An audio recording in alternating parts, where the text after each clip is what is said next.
Hi, I'm Sam Greenfield. I want to make 2 points to you. Number one, and this is kind of important, Charles Payne is a guy who broadcasts for Fox News and Fox Business Channel. And Charles Payne recently said that there are some black people, poor people, I think he might have said, but he meant black people, I think, who find comfort in poverty. There's a comfort level in poverty because they don't have to work.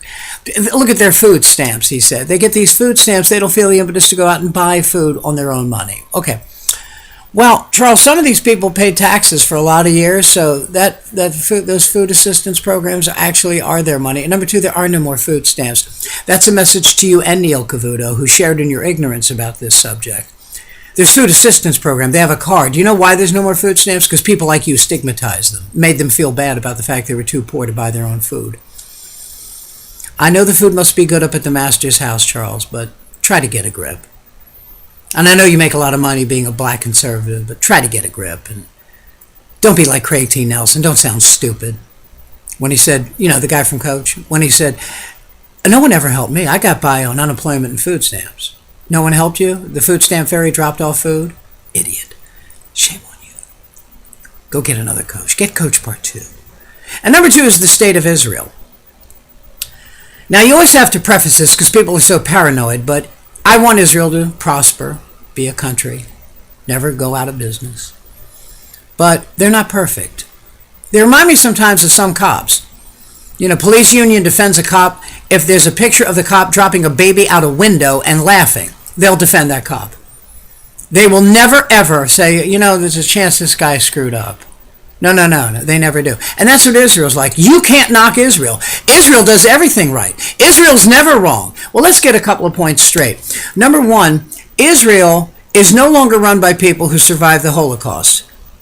Okay, they are the children and grandchildren of those people. And please don't insult their memory by saying, their blood runs through my blood. You never were in Dachau or Treblinka or Auschwitz. Stop it. Okay? Stop it. My grandparents got here by steerage boat. I never suffered like they did, and I don't claim to. I was in Israel. I talked to a woman who lived in one of the settlements, and she talked about how she and her children had to hide under a bed when the horrible Palestinians launched rockets.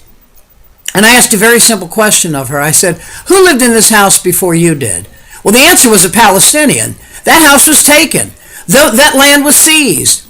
But you can't talk about that, or else you hate Jews. Well, I am a Jew. And I'm not a self-hating Jew. All right, sometimes when I jump out of the shower and I look in the mirror, I'm a self-hating Jew. But except for that, I'm not a self-hating Jew. So stop that. Stop all of that.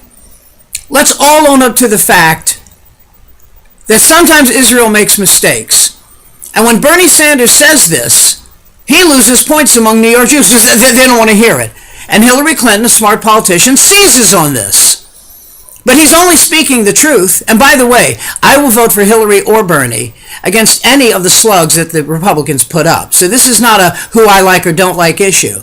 But if Bernie Sanders can't criticize Israel, if Israel's criticism proof, that means that they can make mistakes and do grievous things and never be criticized for it. They don't own that right.